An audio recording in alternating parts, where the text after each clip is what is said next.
ఓం సాయిరామ్. ఆ సాయినాథుని ఆశీర్వాదంతో ప్రతి ఒక్కరూ కూడా ఆనందంగా, ఆరోగ్యంగా, అష్టైశ్వర్యాలతో ఉండాలని మనస్ఫూర్తిగా కోరుకుంటున్నానండి. అనంతకోటి బ్రహ్మాండ నాయక, రాజాదిరాజా యోగిరాజా పరబ్రహ్మ శ్రీ సచ్చిదానంద సద్గురు సాయినాథ్ మహారాజుకి జై. ఈరోజు బాబాగారు మన కోసం అందించినటువంటి సందేశం ఏంటి అంటే, తల్లి ముసుగు దొంగ, ఈ కిలాడి లేడీతో జాగ్రత్తగా ఉండు. ముంచేయాలని, నిన్ను ఏడిపించాలని చూస్తుంది. ఈవిడ పేరు రుజువులతో సహా నీకు ఈరోజు నేను చూపిస్తాను అని చెప్పి బాబాగారైతే అంటున్నారండి. మరి బాబాగారు మనతో ఎవరి గురించి చెప్పాలి అనుకుంటున్నారో తెలుసుకోవాలి అంటే వీడియోని చివరి వరకు స్కిప్ చేయకుండా చూడండి. అలాగే మన ఛానల్ని ఫస్ట్ టైం చూస్తున్న వాళ్ళైతే సబ్స్క్రైబ్ చేసుకొని పక్కనే ఉన్న బెల్ ఐకాన్ని క్లిక్ చేయడం అసలు మర్చిపోవద్దండి. ఓం సాయిరామ్, ఓం సాయినాథాయ నమః అని కామెంట్ చేయడం కూడా అస్సలు మర్చిపోకండి. ఇక బాబాగారు అందించిన సందేశం గురించి చూస్తే, తల్లి ప్రతి ఒక్కరి జీవితంలో కొంతమంది వారి యొక్క ఎదుగుదలను చూడలేక ఒక ద్వేషాన్ని వారికి తెలియకుండానే వారు విపరీతంగా పెంచేసుకుంటూ ఉంటారు. అలాగే ఒక వ్యక్తి అందంగా ఉన్నా కానీ, లేదంటే కనుక వారిలో లేనటువంటి ప్రతిభ ఎదుటి వ్యక్తిలో ఉన్నా కానీ, లేదంటే వారు చేయలేనటువంటి ఆ యొక్క పనులు ఏవైతే ఉన్నాయో అవి ఎదుటి వ్యక్తి చేస్తున్నా కానీ, లేదంటే వారిలో లేనటువంటి తెలివితేటలు ఎదుటి వ్యక్తిలో ఉంటే ఆ యొక్క తెలివితేటలను చూసి అయినా కానీ, లేదా ఇలా ఏదో ఒక రకంగా ఒకరికి మనం హాని చేస్తే ఆ వ్యక్తి మన మీద శత్రుత్వాన్ని, ద్వేషాన్ని, ఈర్ష్యను, అసూయను పెంచుకుంటారు. అంటే అది ఒక లెక్కలోకి వస్తుంది. కానీ నువ్వు ఆ స్త్రీకి ఎటువంటి అపకారం చేయలేదు.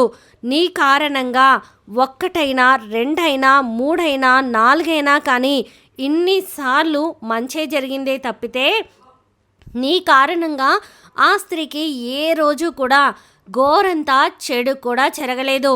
అయినా కూడా తన కారణంగా అనేక రకాలైనటువంటి అవమానాలను, బాధలను, నిందలను, అలాగే ఒక రకమైనటువంటి మనోవేదనను కూడా ఆ స్త్రీ కారణంగా నువ్వు అనుభవిస్తూ ఉన్నావు.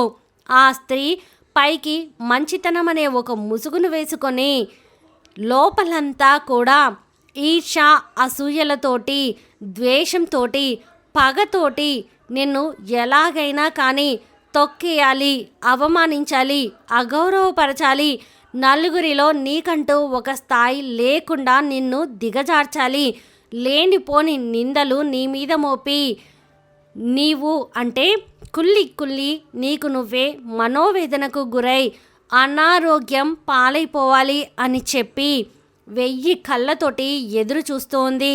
ఇంతకు ఆ స్త్రీ ఎవరో కాదు, బయట స్త్రీ అసలే కాదు, నీ కుటుంబంలో ఒకరైనటువంటి స్త్రీనే. ఈ స్త్రీ ఎప్పుడూ కూడా పైకి మంచితనం అనే ముసుగు వేసుకొని నవ్వుతూ, మాట్లాడుతూ, నవ్వుతూ, పలకరిస్తూ నీ మీద ఎంతో ప్రేమ ఉన్నట్లుగా, మీ కుటుంబం మీద ఎంతో శ్రద్ధ ఉన్నట్లుగా, మీకు ఎప్పుడూ కూడా మంచి చేయాలి అని చెప్పి చూస్తున్నట్లుగా, ఎక్కడా కూడా మీకు ఇంత లోటు జరగకుండా వారి యొక్క ప్రవర్తనలో మంచితనం అనే ఆ యొక్క ముసుగును వేసుకొని లోపల మాత్రం విషాన్ని కక్కుతూ ఉన్నారు. అయ్యో పాపం మా మీద ఇంత ప్రేమగా ఉన్నారు అని చెప్పి మీరు అమాయకత్వంతో పొరపాటు పడి ఒక్కసారి నమ్మి మోసపోతే, అయ్యో పాపం అంటే ఆ వ్యక్తి గురించి తెలియదు కదా కాబట్టే మోసపోయారు అని చెప్పి అనుకోవచ్చు. కానీ 1కి 10 సార్లు అదే వ్యక్తి చేతిలో నువ్వు మోసపోతున్నావు అంటే కనుక మోసం చెయ్యడం ఆ స్త్రీ యొక్క తప్పు కాదు. ఇన్నిసార్లు మోసపోవడం నీ తప్పు అని చెప్పి నువ్వు తెలుసుకోవాలి అన్న ఉద్దేశంతో నేను ఈరోజు నీ ముందుకు ఈ వీడియో రూపంలో ఈ సందేశాన్ని తీసుకుని వచ్చాను. తల్లి నీకు ఎన్నిసార్లు ఆ స్త్రీ వల్ల ఏదైనా ఫంక్షన్లో కానీ, పెళ్ళిలో కానీ, పేరంటంలో కానీ, లేదా నలుగురు వచ్చినప్పుడు కానీ, ఆ వ్యక్తుల ఎదుట కానీ ఆ వ్యక్తి వల్ల నీకు అవమానం జరిగిందా లేదా? జరిగింది అంటే కనుక అవును అవును బాబా జరిగింది అని చెప్పి నాకు చెప్పమ్మా.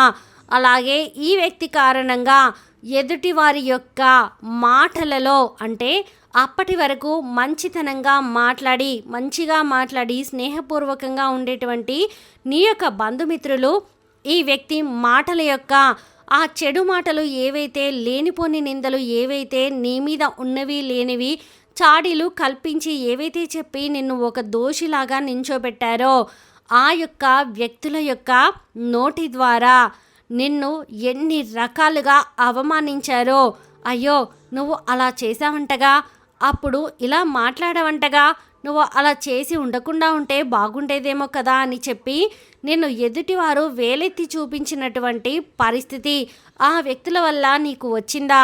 లేదా వచ్చింది అంటే అవును బాబా అని చెప్పి చెప్పమ్మా. అలాగే వీరి కారణంగా నువ్వు వీరికి మంచితనం ఆ యొక్క ఇదిని అడ్డు పెట్టుకొని నువ్వు ఎన్నో రకాలైనటువంటి సహాయాలు చేసావా లేదా? ఎన్నో రకాలుగా వారి యొక్క అవసరాలను తీర్చావా లేదా? ఎన్నోసార్లు వారి యొక్క బరువు బాధ్యతలను మోసావా లేదా? ఎన్నోసార్లు అయ్యో మేము చేయకపోతే ఎలా అని చెప్పి చేసావా లేదా? ఇలా ఇన్నిసార్లు చేసినా కూడా చేయించుకున్నంత వరకు కూడా చేయించుకొని అవసరాలు తీరిపోయిన తర్వాత అసలు నువ్వు ఎవరో నేనెవరో ముక్కు మొహం తెలియకుండా మీ మొహం చూసి ఎన్ని సంవత్సరాలు అయ్యిందో అన్నట్లుగా మీతో ప్రవర్తిస్తున్నారా లేదా? అలా ప్రవర్తిస్తుంటే అవును బాబా అలాగే ప్రవర్తిస్తున్నారు అని చెప్పి చెప్పమ్మా. అలాగే ఈ యొక్క స్త్రీతో పాటుగా ఇంకా 4-5 పోగు చేసుకొని అందరూ కలిసి గూడు పుటాని చేసి నువ్వు చేసినటువంటి మంచిని గుప్పెట్లో దాచిపెట్టుకొని నువ్వు ఉన్న మాటలు నువ్వు అన్న మాటలు లేని మాటలు వారిని అన్నావు అని చెప్పి నువ్వు వారి మీద పడి ఏడుస్తున్నావు అని చెప్పి వారు ఎదుగుతుంటే చూడలేకపోతున్నావు అని చెప్పి అనేక రకాలైనటువంటి నిందలను నీ మీద మోపి నలుగురి దృష్టిలో నిన్ను అవమానపరిచారా లేదా? అవమానపరిచారు అని చెప్పి అనిపిస్తే నిన్ను ఒంటరిగా మిగిలించారు నిల్చోబెట్టారు అని చెప్పి నీకు అనిపిస్తే అవును బాబా అని చెప్పి కామెంట్ సెక్షన్లో కామెంట్ చెయ్యి తల్లి. ఒక్క మాట చెప్తాను, భగవద్గీతలోనే ఎవరు నీతో ఏ విధంగా ప్రవర్తిస్తున్నారో వారితో నువ్వు అదే విధంగా ప్రవర్తించు, ఇదే సత్యం ఇదే ధర్మం అని చెప్పి చెప్పారు. ఒక్కసారి మంచితనానికి పోతే అవతల వ్యక్తి అది మనసులో ఉంచుకొని విశ్వాసంతో నీకు మళ్ళీ మంచి చేస్తే ఆ వ్యక్తికి నువ్వు జీవితాంతం రుణపడి ఉండవచ్చు, అటు ఇటు మంచి చేసుకోవచ్చు.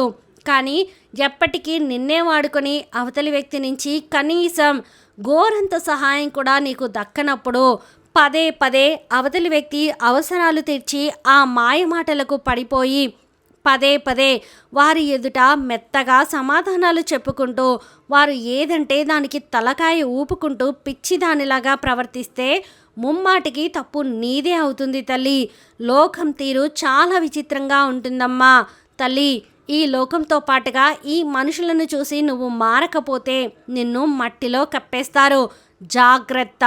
ఎందుకు అంటే ఇక్కడ అందరూ కూడా నీలాగే మంచి వాళ్ళు ఉన్నారు అని అనుకోకు, నీలాగే మంచిగా ఆలోచిస్తారు అని కూడా అనుకోకు, నువ్వు సహాయపడ్డట్లుగా అందరూ సహాయపడతారు అనుకోకు. కడుపు నిండా విషాన్ని నింపుకొని పైకి నవ్వుతూ మసిపూసినటువంటి మామిడికాయల్లాగా ప్రవర్తిస్తూ ఉన్నారు. ఇటువంటి కిలాడీల మధ్య ఎంతో తెలివిగా ఎంతో చాకచక్యంగా బుద్ధితోటి సామర్థ్యతతోటి తెలివితేటలతోటి అడుగు ముందుకు వేయాలే తప్ప ఎలా పడితే అలా మూర్ఖంగా అడుగు ముందుకు వేశావు అంటే ముళ్ళ కంచెలో పడిపోయి రక్తం అనేది కారుతుంది అన్న విషయాన్ని మాత్రం ఎట్టి పరిస్థితుల్లో కూడా మర్చిపోవద్దు తల్లి. పదే పదే నేను నీకు ఈ స్త్రీ గురించి హెచ్చరిస్తున్నాను అంటే ఎంత ప్రమాదం ఆ స్త్రీ కారణంగా నీకు పొంచి ఉంది అనేది నువ్వు జాగ్రత్తగా కాచుకొని ఉండాలి. ఎంత ద్రోహం నీకు చెయ్యాలి అని చెప్పి ఎదురు చూస్తూ ఉంది, ఏ విధంగా నువ్వు తప్పించుకోవాలి అని చెప్పి నేను తాపత్రయపడుతున్నాను, ఇవన్నీ కూడా నువ్వు అర్థం చేసుకో అని చెప్పి బాబాగారు అయితే అంటున్నారండి. ఈ వీడియో మీకు నచ్చితే ప్లీజ్ లైక్ చేయండి, మరికొంతమంది సాయి భక్తులకు వీడియోని షేర్ చేయండి. ఫస్ట్ టైం ఛానల్ని చూస్తున్న వాళ్ళు సబ్స్క్రైబ్ చేసుకొని పక్కనే ఉన్న బెల్ ఐకాన్ని క్లిక్ చేయడం అస్సలు మర్చిపోద్దండి. ఆ సాయినాథుని ఆశీర్వాదంతో ప్రతి ఒక్కరు కూడా ఆనందంగా ఆరోగ్యంగా అష్టైశ్వర్యాలతో ఉండాలని మరొక్కసారి మనస్ఫూర్తిగా కోరుకుంటున్నానండి. సర్వేజన సుఖినో భవంతు. ఓం సాయిరామ్.